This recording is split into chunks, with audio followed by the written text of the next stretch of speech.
Bonjour et bienvenue. Je vous propose aujourd'hui d'apprendre à peindre la fourrure d'un animal. On va commencer par un chat, donc tout simple. Il est gris, sauf que si vous regardez la photo attentivement, vous verrez qu'il a des nuances. Il est gris-noir en fait dans sa couleur, mais alors on va voir comment on fait. Alors au niveau des couleurs, pour le chat, il en faut trois, hein, le bleu, la terre de sienne brûlée, la terre de sienne naturelle, le jaune auréolin, c'est pour le feuillage que j'ai mis. Donc je fais vraiment l'arrière-plan, c'est une étude, hein, c'est pas vraiment ce que j'appelle une aquarelle. Du coup, c'était juste pour vous montrer la fourrure. Donc, vous avez l'esquisse qui est disponible sur le site. On humidifie donc le chat après avoir peint l'arrière-plan, ou alors vous mettez du liquide de masquage sur votre chat, vous peignez l'arrière-plan, vous attendez que ça sèche et vous faites votre chat. En tout cas, moi, l'arrière-plan est sec. Et donc j'ai humidifié le chat et je fais un mélange entre le bleu et la terre de sienne brûlée. Et donc c'est le mélange que vous avez au-dessus. Et en sachant que je fais en sorte que le mélange ne soit pas uniforme, du coup j'ai un gris qui est un gris froid qui tire plus vers le noir et le bleu, et une couleur un gris marron plus chaud, hein, où il y a un peu plus de terre de sienne brûlée. Et donc, en fait, pour avoir les nuances de la fourrure, on va jouer en fait dans l'équilibre de ces deux couleurs. Et donc, on va apprendre deux choses. La première, c'est à travailler dans l'humide, puisque alors c'est un pinceau numéro 10. Mon pinceau, il a pas d'eau. C'est-à-dire que je n'utilise que la peinture, enfin l'eau qui est déjà posée sur le chat, et la peinture liquide comme elle est, mais mon pinceau, quand je le rince, je l'essuie et je n'apporte pas d'eau avec le pinceau. Donc là, j'ai ajouté un tout petit peu de terre de sienne naturelle, hein, puisque si on regarde sur le côté, il est vraiment très éclairé pour pas le laisser en blanc, parce que je trouvais que ça faisait, voilà, je trouvais que ça fait plus joli de mettre de la terre de sienne naturelle.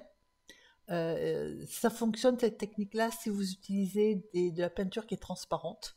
Et donc, je peins pas au sens où je tapote avec mon pinceau, hein, je dépose la couleur par petites touches, et c'est l'eau, puisque dessous c'est mouillé, qui se charge en fait de mélanger.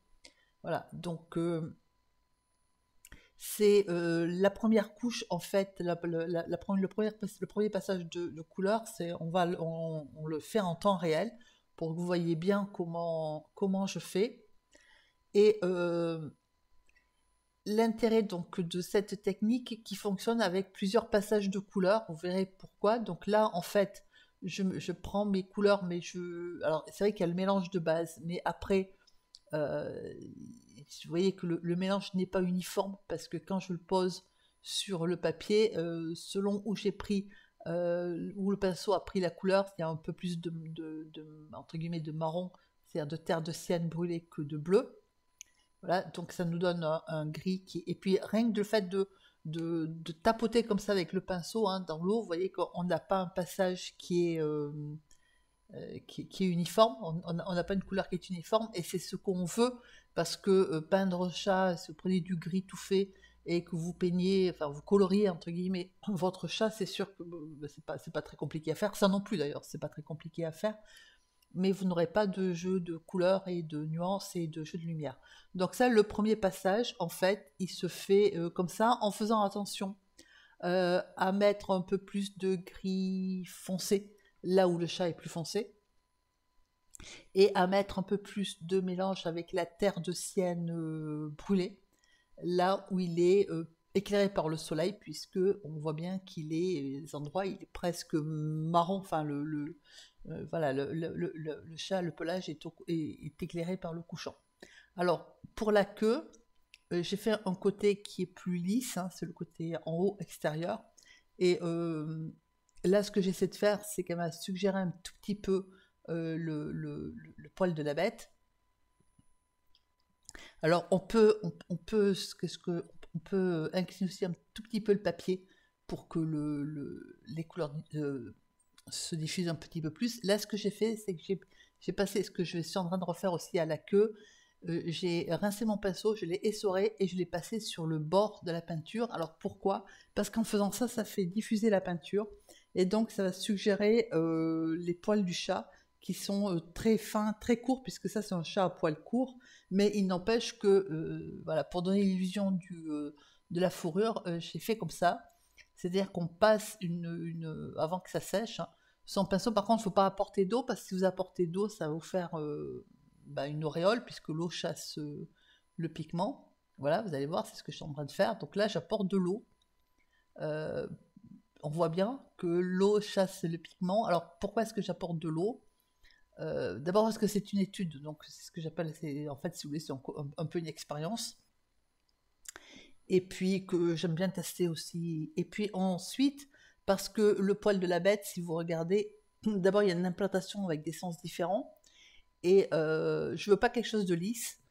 Et le fait d'avoir mis des auréoles de façon un peu mesurée, hein, parce que j'ai pas fait n'importe quoi non plus, ça me texture aussi le pelage, et donc j'aurai, quand ça va sécher, des endroits où il y aura un peu plus de peinture, des endroits où il y aura un peu moins de peinture, etc.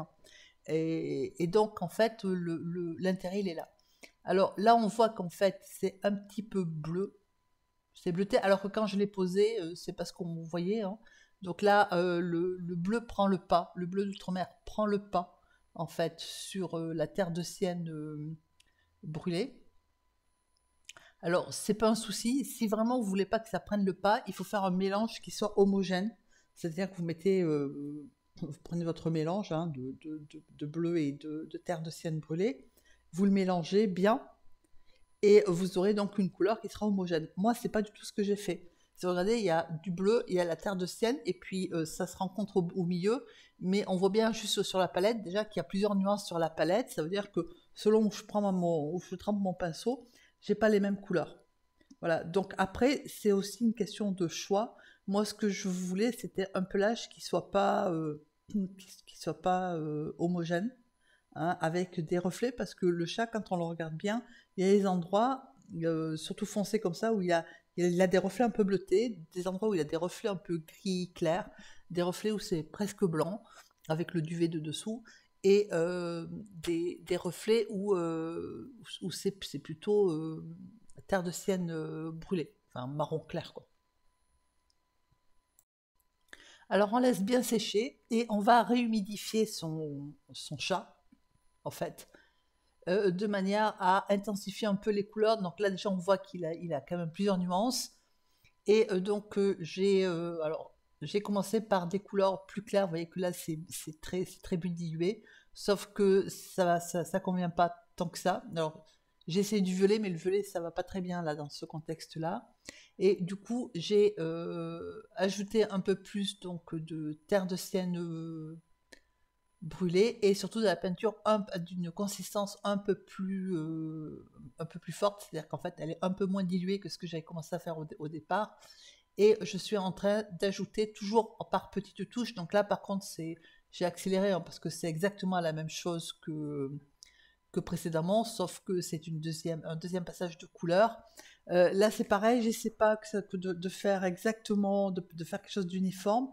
J'essaie de conserver des endroits où je mets je pose de la couleur, et des endroits où j'en mets moins, de renforcer certaines zones. Voilà. Toujours avec mon pinceau numéro 10. Donc là, je fais un petit bout de l'oreille du chat. Et de manière à donner des jeux de couleurs. Donc là, vous voyez que j'ai ajouté des endroits où il y a la peinture où des fois c'était un petit peu plus bleu, des fois il y avait petit peu plus il y avait que de la terre de sienne brûlée, c'est en haut à droite. Ou alors c'est vrai que j'avais essayé avec le violet, mais je trouvais que le violet ça faisait une couleur de plus à gérer, et dans ce contexte-là, ça allait pas terrible. Après, pourquoi pas, hein, mais bon, moi c'était pas mon objectif. Mais donc c'est toujours la même technique, hein, je peins par petites touches sur une base qui est humide. Alors après cette couche-là, j'ai laissé sécher, j'en ai mis une troisième, parce que je le voulais plus foncé, voilà, et un peu moins bleu. Après c'est une question de goût, hein, on peut aller jusqu'à trois passages de couleur. Il faut veiller à ce que chaque fois ça soit pas uniforme, hein, pour pas, justement pour pas avoir un chat uniforme. Voilà, donc j'espère que ça vous aidera à commencer à faire la fourrure d'un animal. On continuera, je vous proposerai d'autres chats, mais on compliquera un petit peu, on avancera dans la technique. Je vous souhaite de peindre de belles peintures, de profiter de l'été, et je vous dis à très bientôt.